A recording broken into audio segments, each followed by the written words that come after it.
서 감사하며 예수님의 이름으로 기도드리옵나이다. 아멘. 예, 할렐루야. 지난주에 우리 나누었던 말씀을 잠깐 생각하며 우리가 은혜 받고자 합니다. 요즘 제법 날씨가 아침과 저녁에 시원합니다. 우리 산 가운데도 이 시원한 날씨처럼 조금 시원한 그런 우리의 삶이 돼야 되는데 여전히 아직은 우리가 답답하고 코로나19 환경으로 제한적이지만은 그럼에도 우리 심령은 좀 자유함을 누릴 수 있기를 바라겠습니다. 지난주에 우리가 말씀을 나누면서 우리 성도님들이 이 시간에 자기 자신을 돌아봐야 되고 더욱더 선한 영향력을 끼칠 수 있는 성도가 될 것을 함께 나누었습니다. 서로가 덕을 세웁시다라는 그러한 말씀을 나누면서 교회의 덕을 세우기를 힘쓰는 사람이 됩시다. 또한 그러기 위해서는 자신의 또한 주장이라든가 지식이라든가 자유로운 행동이 아니라 정말로 겸손하게 하나님 앞에 우리가 일하며 충성을 다할 때 서로 간에 선한 덕을 세울 수 있으리라 그런 말씀을 드렸습니다. 자, 오늘은 특별히 자랑스러운 성도라는 제목을 함께 나누면서 과연 나는 성도로서 자랑스러운 것인가? 과연 하나님 앞에 내가 자랑스러운 것인가? 아니면 교회 앞에 자랑스러운 것인가? 나 스스로가 하나님 앞에 정말 자랑스러운 것인가? 우리 자신을 좀 돌아보면서 자랑스러운 성도로서 좀 준비될 수 있는 귀한 시간 되길 원합니다. 하나님이 자랑을 만한 성도, 교회가 자랑을 만한 성도, 그 성도가 과연 누구일까요? 오늘 결론의 말씀을 드리자면 저와 여러분이 되시기를 주님의 이름으로 축복합니다. 일과 휴식은 나룻배 좌우편 노와 같습니다. 일과 휴식은 독수리의 양 날개 같습니다. 일도 열심히 하면서 절제하고 휴식도 가지면서 절제할 때 우리는 어떻습니까? 몸과 마음이 건강해지는 겁니다. 절제하는 삶은 몸과 마음도 건강하게 만들지만 우리 신앙에도 건강하게 만듭니다. 사도 바울이 일생 동안 그 많은 고난 중에서도 항상 행복할 수 있었던 이유는 그는 절제하는 삶을 살았다는 겁니다. 삶은 속도가 아니라 방향이다라는 말이 있듯이 빠르게 진행되는 것이 삶이 아니라 절제된 삶으로 내가 어떤 방향으로 살아가는가가 더 중요한 것을 말하고 있습니다. 오늘 본문에 나오는 사도 바울의 고백을 보면 어떻게 자기를 절제하고 신앙생활을 행복하고 자랑스럽게 할 수 있는가? 하나님께서 기뻐하시는 자랑스러운 성도는 어떤 성도인지에 대하여 오늘 몇 가지 교훈을 하고 있습니다. 과연 어떤 성도가 자랑스러운 성도일까? 오늘 우리가 이 말씀을 마음에 새김을 통해서 정말 자랑스러운 하나님 앞에 세움받는 귀한 우리 성도님들 되시기를 바라겠습니다. 자, 그 첫 번째는 이와 같은 성들의 자랑스러운 성도입니다. 오늘 16절 말씀, 우리 본문 말씀 16절 말씀 우리 한번 읽어보도록 하겠습니다. 시작. 내가 복음을 전할지라도 자랑할 것이 없음은 내가 부득불할 일임이라. 만일 복음을 전하지 아니하면 내게 화가 있을 것이로다. 아멘. 오늘 본문의 말씀처럼 복음 중심적인 삶을 살 때 이 사람은 자랑할 만한 성도다라고 말할 수가 있습니다. 사도 바울은 복음을 전해도 내가 자랑할 것이 없으면 당연히 한 일이기 때문이다라고 오늘 고백합니다. 오히려 복음을 전하지 않으면 오늘 본문 말씀에 뭐가 있습니까? 내게 화가 있을 것이다라고 고백합니다. 이 말에 하나님의 진노가 무서워서 복음을 전파했다는 뜻이 아니라 복음을 전하지 않으면 내 마음이 타는 듯해서 나는 전해야 된다라는 고백의 말씀인 겁니다. 오늘 본문의 말씀 18절 말씀도 한번 읽어볼까요? 18절 말씀 읽겠습니다. 그런즉 내 상이 무엇이냐? 내가 복음을 전할 때 값없이 전하고 복음으로 말미암아 내게 있는 권리를 다 쓰지 아니하는 이것이로다. 아멘. 사람이 어떤 일을 할 때 대개 그 일의 보상을 원합니다. 사도 바울은 복음을 전하면서도 어떤 보상을 원했을까요? 그는 아무 보상도 원하지 않았습니다. 그저 복음을 값없이 전하고 주의 종의 권리를 하나도 쓰지 않는 것이 그가 원하는 유일한 것이었습니다. 오늘 본문 말씀 23절도 한번 읽어볼까요? 시작. 내가 복음을 위하여 모든 것을 행함은 복음에 참여하고자 함이라. 아멘.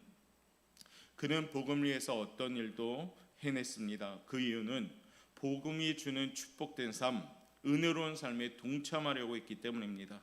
그는 철저히요 그의 삶이 복음 중심적인 삶이었다는 겁니다.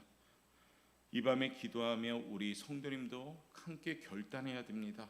우리도 복음 중심적으로 살아야지 누구든지 자랑스러운 교인이 된다는 겁니다. 우리 사랑하는 오포영광교회 자랑거리가 뭐가 돼야 되냐면 복음 중심의 교회가 될 때 우리 교회가 하나님 앞에 자랑할 만한 교회가 되는 겁니다. 복음 중심으로 살아가기를 기도하는 성도들이 넘쳐날 때 우리 교회가 하나님께서 세워가는 교회가 되는 겁니다. 무엇이 복음 중심적인 삶일까요? 복음은 은혜다라고 표현할 수가 있습니다. 결국 은혜 중심적인 삶이 바로 복음 중심적인 삶을 사는 겁니다. 하나님의 은혜를 깨닫고 그 은혜에 감격하고요 그 은혜를 전파하고 자신이 하나님의 은혜를 받은 자로서 누군가에게 은혜를 베푸는 삶이 바로 복음 중심적인 삶인 것입니다. 사랑하는 성도 여러분, 교회 생활을 하면 가끔 속상한 일도 겪습니다. 마음에 맞지 않는 장면도 보게 됩니다. 그때 우리가 그저 머리를 가지고 비판하기보다는 넓은 가슴을 가지고 은혜로 품어야 되는 것이 우리의 모습이 되어야 됩니다. 우리가 세상 사람들과 무엇이 틀릴까요? 은혜를 앞세워 사는 것이 세상 사람들과 틀린 겁니다. 우리는 은혜로 살아가는 겁니다. 즉 복음으로 살아간다는 얘기입니다. 사실상 나 자신도 누군가의 은혜를 받으면서 그 은혜가 필요한 존재이기 때문입니다. 그러니까 우리는 은혜 없이는 살 수 없는 연약한 존재입니다. 지금 여기 계신 성도뿐 아니라 지금 삶의 현장에서 예배드리는 성도들도 동일합니다. 우리는 은혜 아니고는 살아갈 수가 없는 겁니다. 그러므로 은혜를 받으면 그 선한 능력으로 세움받게 되는 겁니다. 그러므로 은혜에 대하여 정말로 우리가 목마름을 가지고 그 은혜를 채워가는 복음의 성도들로 우리가 준비되는 것이 지금 보내는 이 시기가 돼야 됩니다. 목마름은 축복입니다. 이 밤에 겸해서 우리가 예배에 대하여 목마르는 성도가 됩시다. 이 밤에 기도에 대한 목마름이 성도가 됩시다. 그러면 축복받는 성도가 되는 겁니다. 목마름을 가지고 은혜를 채워갈 때 우리 안에 복음 중심의 삶이 되는 겁니다. 사람은 천사도 아닙니다. 성인도 아닙니다. 다 하나님의 은혜가 필요한 존재들입니다. 목회자인 저도 장로님들도 권사님들도 안수집사님들도 어느 누구나 할 것 없이 크리스찬이라면 은혜가 꼭 필요합니다. 하나님의 은혜가 필요한 우리들은 죄인이기도 합니다. 다 서로에게 은혜를 주어야 살 수 있는 존재들이라는 겁니다. 우리는 복음의 은혜를 받은 자로서 그 은혜를 나눠줄 줄 알아야 하는 사람들이 되어야 합니다. 우리에게 진정한 필요한 것은요 머리로 판단하는 것이 아닙니다. 우리에게 정말로 필요한 것은 뭡니까? 정말로 우리의 심장이 필요한 것입니다. 머리로 자꾸 평가하고 판단하면요 사람 간의 관계는 멀어질 수밖에 없습니다. 판단보다 더 중요한 것이 뭘까요? 가슴으로 부드럽게 감싸 안아주는 겁니다. 우리 주님은요 머리보다 먼저는 뜨거운 심장으로 인류를 구원하신 분입니다. 머리가 앞섰다면 우리 주님이 어찌 십자가의 고난을 감당하겠습니까? 그러나 뜨거운 심장을 가지고 한 영혼을 사랑하는 그 마음을 가졌기에 그 모진 고난을 참아내시면서 십자가 그 길을 걸어가신 겁니다. 그것이 은혜요. 그러므로 사랑이 있는 것, 용서가 있는 것, 이해가 있는 것, 베품이 있는 것, 이것이 은혜의 현장이 되는 겁니다. 넓은 가슴을 가진 성도들, 바로 그 성도들을 하나님은 자랑스럽게 여기는 겁니다. 예수 믿는 사람들은 속이 좁아서는 안 됩니다. 왜냐하면 예수님을 믿는 성도들은 속이 넓어야 됩니다. 왜냐하면 우리 주님을 닮아가기 때문입니다. 그러기에 우리가 예수님을 더욱더 믿고 성숙해지면요 우리가 점점 더 마음이 넓어지는 겁니다. 그리고 남 탓하기보다는 내 탓으로 돌리는 겸손한 사람들이 되는 겁니다. 그 사람들이 뭡니까? 복음 중심의 사람들입니다. 이번 명절에도 은혜에 힘입어서 우리 성도들이 혹 만남이 있다면 정말로 복음을 증거하는 성도들의 현장이 되시길 바랍니다.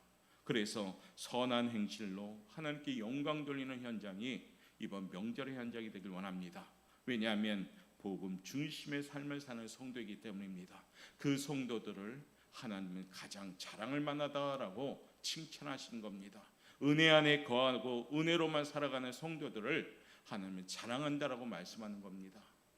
바라옵건대 우리 사랑하는 오포영광교회 모든 성도들이 하나님이 자랑할 만한 복음 중심적인 삶을 사는 우리 성도 여러분 되시기를 주님의 이름으로 축복합니다. 두 번째는 복음 하나님이 자랑할 만한 성도는 어떤 성도일까요? 헌신의 가치를 아는 성도들이 하나님이 자랑할 만한 성도입니다. 고린도 교회를 위해 사도 바울은 누구보다 헌신적이었습니다. 왜냐하면 고린도 교회를 사도 바울은 너무 사랑했습니다.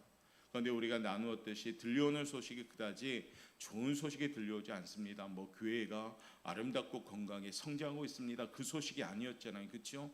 교회가 분열되고 있습니다. 교회가 거짓 교사를 통해서 지금 혼란합니다. 이런 소식들을 들리잖아요. 그러니까 사도 바울이 그 교회를 위해서 헌신을 결단합니다. 왜 사도 바울이 그렇게 헌신할 수 있었을까요? 진정한 축복과 은혜는 헌신하는 삶에 있기 때문입니다. 사실 헌신을 모르는 사람은 봄에 뿌릴 종자를 먹는 사람과 같고 펌프에 넣으려고 보관한 바가지, 그 물 한 바가지를 마시는 사람과 같다라고 표현합니다. 헌신을 모르는 사람은 바로 이와 같은 미련한 모습을 가진 사람이라는 겁니다. 그 바가지 물을 펌프에 넣으면 엄청난 물이 펌프에서 나오기 시작합니다. 흔히 마중물이라고 하죠. 근데 헌신하지 못하는 사람은 그 마중물마저도 자기가 다 마셔버리는 사람들을 말합니다. 급하고 불안한 마음으로 그 마중물까지 마셔버리면 펌프에서 더 이상 물을 얻을 수가 없게 된다는 겁니다.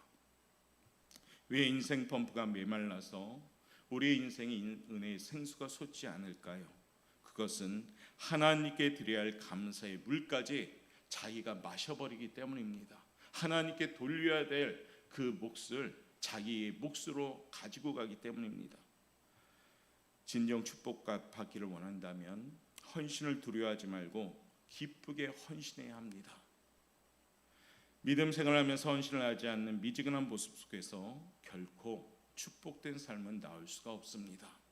옛날에 뜨거웠던 헌신이 지금이 냉랭해졌다면 축복받을 수가 없게 된다는 겁니다. 지금이 더 뜨겁게 헌신하고 지금이 더 열정적으로 헌신하고 지금이 더 기쁘게 헌신할 때 축복의 문이 열리는 줄 믿습니다. 인생의 고통만 가중됩니다. 헌신하지 않는다면. 흔히 신앙생활은 구경꾼이 되면 구경꾼의 축복을 받습니다. 남들이 축복받는 모습에 그저 박수만 치는 은혜를 받는다는 얘기입니다. 그러나 직접 헌신하며 거룩하게 수고하는 성도들은 하늘에서도 그 땀방울이 인정받게 되는 겁니다. 그리고 어떻게 해요? 귀한 열매를 맺게 됩니다. 그러므로 우리 성도님들은 열정을 가지고 헌신할 수 있기를 바랍니다. 그러면 우리 교회가 부흥하기 시작합니다. 우리 교회가 건강하기 시작합니다. 또한 개개인마다 하나님께 기쁨을 누리며 축복받고 인정받는 성도가 되는 겁니다.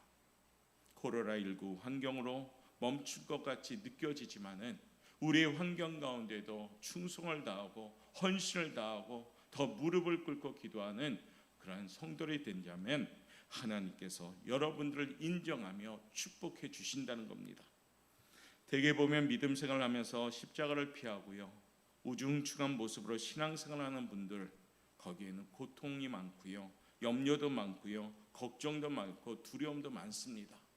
그런데 은혜를 받고 얼굴이 환하고 성령 충만한 사람들은요, 고통도 이기고 염려도 이기고 어떻습니까? 무거움도 이기는 겁니다. 여러분들은 어느 쪽에 지금 속해 있습니까? 혹시 우중충한 신앙생활을 합니까? 아니면 밝고 활기차게 하십니까? 헌신하는 사람들은 고통과 염려와 근심을 다 이겨나갈 수가 있는 겁니다. 왜냐하면 하나님이 힘을 공급하시기 때문입니다. 왜 현대 신앙인들이 불행할까요? 하나님께 대한 헌신을 계산적으로 감당하기 때문입니다. 두려워하기 때문입니다. 조금 힘들어지면은 그 십자가를 피하려고 하기 때문입니다. 그런 태도를 가지면 곧이어서 뭐가 옵니까? 불평이 오고, 곧이어서 뭐가 옵니까? 부정적임이 오고, 곧이어서 분열이 생기게 됩니다. 요나라는 선지자도 하나님께 명령을 받았지요. 그러나 그는 헌신하지 않았습니다. 니느웨로 가라라는 이 명령에 요나는 헌신하지 않고 순종하지 않았습니다. 그랬더니 어떻습니까? 그 마음에 불평이 생기는 거죠. 왜 선민은 이스라엘 백성을 사랑하시지 저 이방 땅 니느웨 성 우리의 원수된 저 민족을 구하려고 하실까 하는 불평이 생겼습니다. 우리가 잘 아는 가룟 유다도요, 예수님을 직접 쫓아다니면서 볼고 다 봤잖아요. 그럼에도 불구하고 그의 입술에서 나오는 건 불평이었습니다. 왜냐하면 헌신하지 않으니까요. 속해는 있는 것 같지만은 예수님의 제자에 그 속해 있는 그런 사람 같지만은 헌신하지 않고 마음을 들이지 않으니까요, 매사가 불평이었다는 겁니다. 어디에 가든지 십자가를 지고 힘든 일을 맡아서 하려고 할 때 본인에게는 기쁨과 보람이 넘치게 됩니다. 그리고 알게 모르게 성도들도 서로 인정해 줍니다. 더 나아가서는 중요한 하나님께서 인정해 주십니다. 그러면 어떻게 될까요?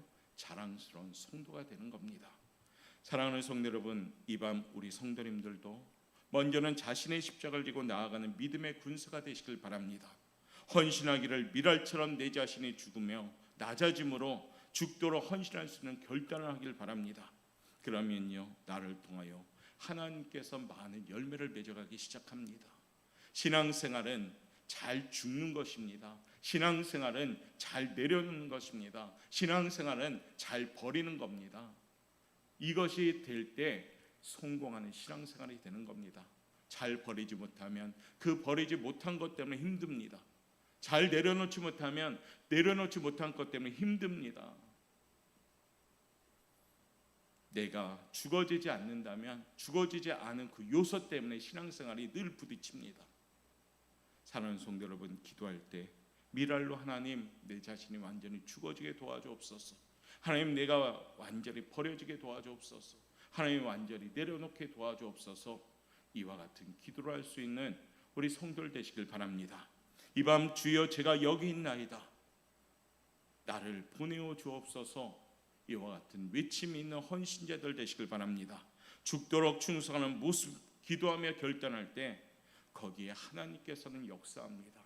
하나님이 자랑하는 성도는 입으로만 헌신하는 성도가 아니라 말과 행동이 함께 가는 성도를 하나님이 자랑하십니다. 교회가 자랑하며 사용하는 성도도 말과 행동이 함께하는 성도들이 하나님께 사용되어지는 겁니다. 목회자인 저는 우리 사랑하는 오포영광교회 성도 여러분들이 모두 다 이와 같이 하나님이 자랑할 수 있는 헌신하는 성도 여러분 되시기를 바라겠습니다. 세 번째, 하나님이 자랑하는 또한 자랑할 만한 성도는 어떤 성도인가요? 19절 말씀 한번 읽어보도록 하겠습니다. 19절입니다. 시작. 내가 모든 사람에게서 자유로우나 스스로 모든 사람에게 종이 된 것은 더 많은 사람을 얻고자 함이라. 아멘. 오늘 말씀처럼 사도 바울은 하나님께서 자신의 모든 것을 드렸을 뿐 아니라 사랑 관계에서도 어떻습니까? 종처럼 자신을 주는 삶을 나는 살았다라고 고백합니다. 사실 주는 사람에게는요, 자랑이 있습니다. 받는 사람에게는 자랑이 없습니다. 이 세상에 주는 기쁨만큼 좋은 것이 없습니다. 주고자 하면 감사가 충만해지기 시작합니다. 받고자 하면 불평이 나오기 시작하는 겁니다. 가끔 보면 어떤 분들은 자기도 어려운데 남을 위하여 애쓰는 도와주는 분들도 있습니다. 그러면 그 나누었던 그 사랑의 씨앗은요, 언젠가 신비한 축복의 열매로 갚아주시는 겁니다. 성경은 우리에게 교훈합니다. 누가복음 6장 38절 말씀 보면 이런 말씀을 주십니다. 주라, 그리하면 너희에게 줄 것이니 곧 후이되어 흔들어 넘치도록 하여 너희에게 안겨주리라. 너희가 헤아리는 그 헤아림으로 너희는 헤아림을 도로 받을 것이니라. 아멘. 사랑하는 성도 여러분, 이 밤에 우리의 손이 나누의 손이 되시길 바랍니다. 우리의 손이 움켜잡는 손이 아니라 주는 손이 되며 베푸는 손이 되시길 바랍니다. 그 선함을 통해서 하나님의 축복이 가득 채워갈 수 있는 복된 삶이 되길 원합니다. 이번 명절은요, 만난 가운데 우리가 사랑으로 서로 잘 나누고 내 손을 펴서 베풀어 줄 수 있는 시간이 되시길 바랍니다. 코로나19로 어려운 환경에 주변을 돌아보고요, 나누는 손길로 더욱더 아름다운 명절이 되시길 바랍니다. 우리가 좋은 일을 위해 좋은 것을 함께 나누고자 할 때 각종 문제와 장벽들이 무너지게 됩니다.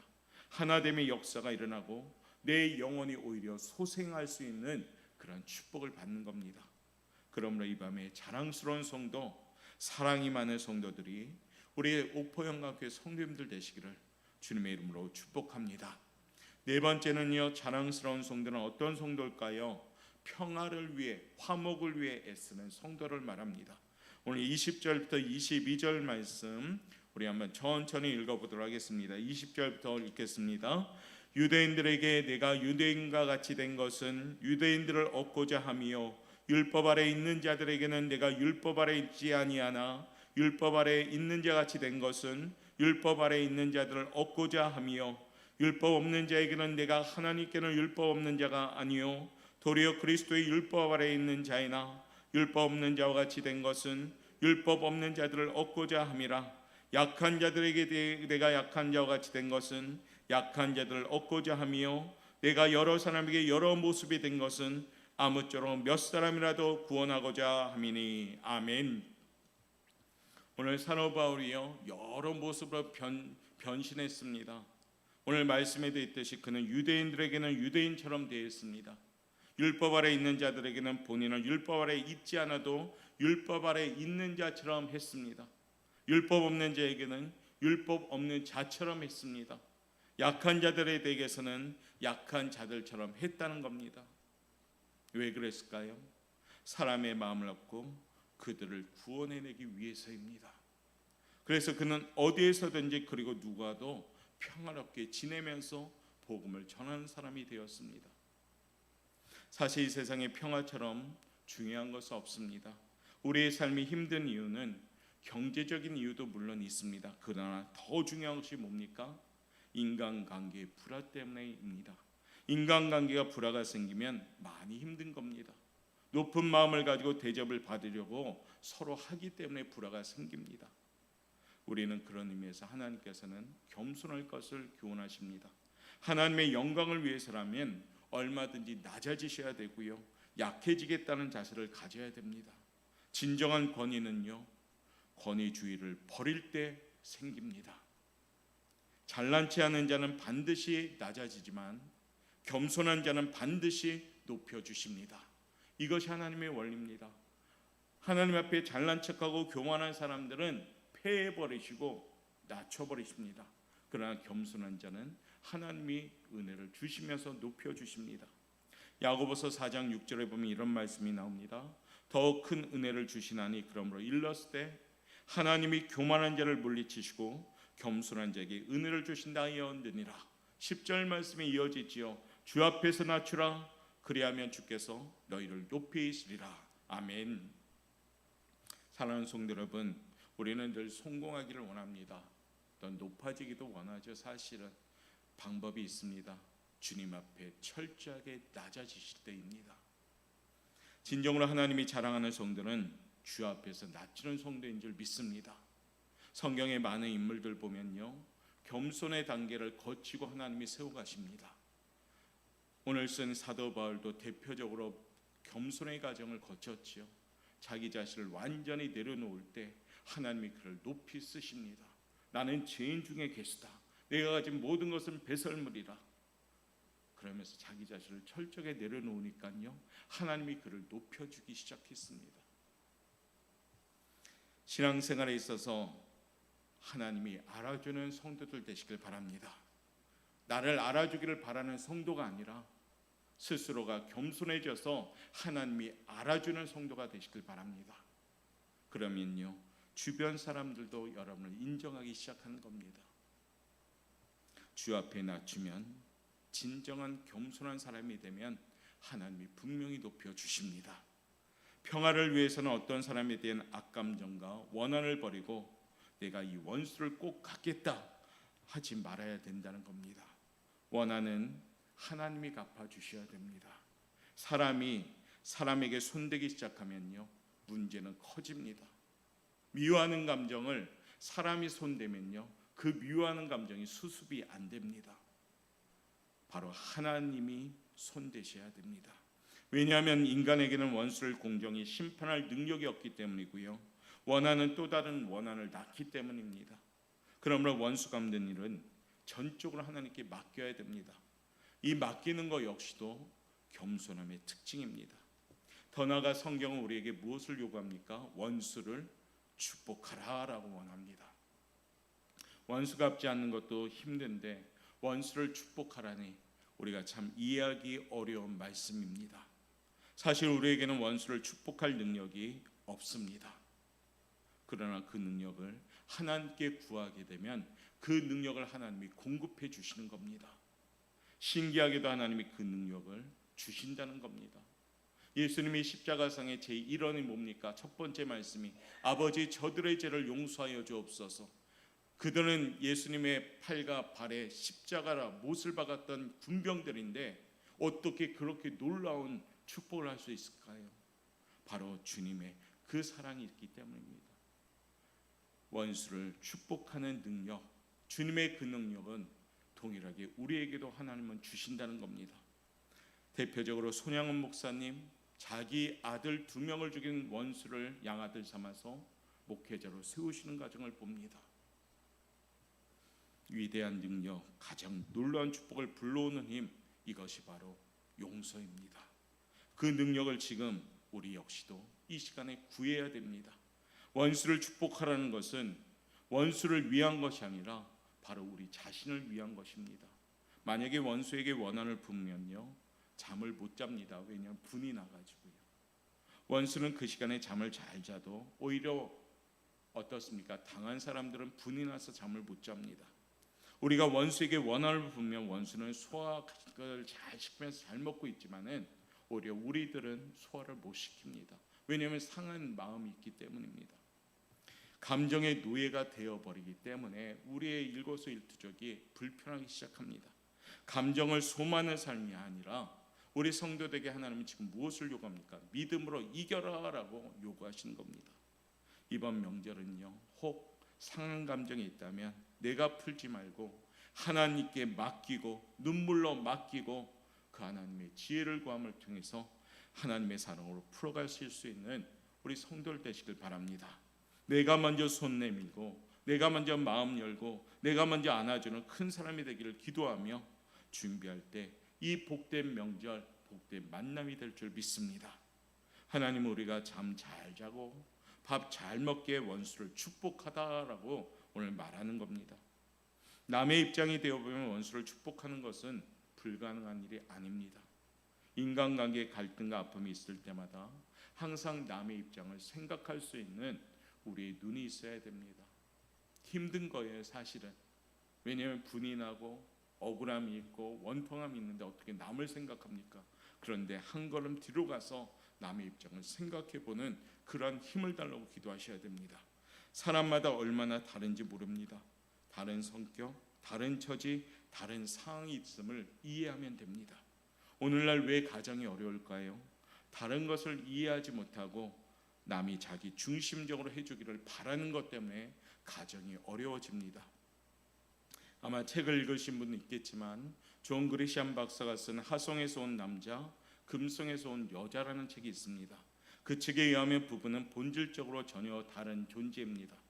하성에서 온 남자와 금성에서 온 여자가 결혼한 것과 같다라는 것을 의미하면서 쓴 책입니다. 처음에는 서로 다른 것이 오히려 매력적으로 느껴졌습니다. 그러다가 시간이 지나면서 남자는 여자 보고 나를 이해하고 나를 닮으라라고 말합니다. 또한 여자도 남자를 보고 왜 여자의 세계를 이해하지 못하느냐라고 하면서 분란이 일어난다는 겁니다. 무엇이 문제일까요? 사랑이 식어졌기 때문입니다. 사실상 남자와 여자는 다른 것이 훨씬 많습니다. 그런데 사랑하면 그 다른 것도 좋게 보이는데 사랑이 식어지면 같은 것도 싫어지게 됩니다. 사랑이 있으면 의무에 대한 생각을 더하게 됩니다. 사랑이 없으면 권리에 대한 생각만 합니다. 항상 권리보다 의무, 책임을 더 생각하고 나의 입장보다 남의 입장을 더 생각할 수 있어야 될 때, 그럴 때 우리가 평화롭게 또한 피스메이커가 될 수 있다는 겁니다. 사람은 원래 누구나 행복할 수 있도록 창조되었습니다. 우리 하나님이 결코 우리를 불행하게 창조하신 분이 아닙니다. 원래 우리는 기쁨의 존재요, 행복의 존재로 창조되었습니다. 사람이 스스로 불행하다고 느낀 것은 자기에게 행복의 재료가 있음을 모르기 때문입니다. 누구에게나 자기 안에 행복의 원천이 있습니다. 자랑거리가 있습니다. 자랑거리가 없으면 만들어 나가는 겁니다. 사랑하는 성도 여러분, 오늘 우리는 말씀을 통해서 내 안에 자랑거리를 만들어 가셔야 됩니다. 어떻게 해요? 복음 중심적으로 살아갈 수 있기를 원하며 기도하셔야 됩니다. 하나님께 헌신하는 삶을 살도록 기도하셔야 됩니다. 이웃과 나누는 삶을 살도록 기도하셔야 됩니다. 그리고 언제 어디서나 평화를 추구하는 사랑이 많은 사람들로 준비되기를 기도하셔야 됩니다. 그러면 하나님이 보시기에도 자랑거리요, 우리 오포영광교회에서 보기에도 자랑거리요, 개개인마다 자랑할 만한 성도들로 준비되는 겁니다. 이밤 우리 성도님들이 자랑거리가 되는 모습으로 잘 준비되기를 바라겠습니다. 이번 명절을 통해서 또한 여러분의 신앙생활을 통해서 꼭 복음의 사람들 되시길 바랍니다. 기독교라는 종교인이 아니라 예수님을 믿는 복음의 사람들 되시길 바랍니다. 또한 남을 위하여 한 번 더 애쓰는 헌신의 손길로 또한 우리가 따뜻한 마음을 가진 성도들 되시길 바랍니다. 우리의 말과 우리의 행동을 통해서 선한 행실로서 하나님께 영광 돌리는 자랑거리가 있는 성도들 되시길 바랍니다. 그리고 정말로 우리가 미움보다는 용서와 이해와 사랑을 품을 수 있는 그런 성도들 되시길 원합니다. 그럴 때 하나님 보시기에 참 잘하였도다 칭찬하는 성도가 됩니다. 참 보기에 좋았더라 이렇게 말씀할 수 있는 하나님의 자랑거리가 되는 겁니다. 우리 사랑하는 오포영광교회 모든 성도들이 그와 같이 하나님께 자랑거리가 될 수 있는 귀한 성도들로 꼭 준비되시길 바라겠습니다. 신명기 33장 29절에 하나님 우리에게 말씀하십니다. 이스라엘이여 너는 행복한 사람이로다. 여호와의 구원을 너같이 얻은 백성이 누구냐? 그는 너를 돕는 방패시요 내 영광의 칼이시로다. 내 대적이 내게 복종하리니 내가 그들의 높은 곳을 밟으리로다. 아멘. 우리 하나님 우리에게 말씀하십니다. 너는 행복한 사람이다 라고요. 오늘도 우리 사랑하는 성도 여러분, 우리는 행복한 사람을 기억하시고 하나님께 자랑할 만한 귀한 자녀로서 준비되어서 하나님이 높여주시는 거룩한 인생을 사는 우리 성도들 되시기를 주님의 이름으로 축원합니다. 기도하겠습니다. 사랑이 많으신 하나님,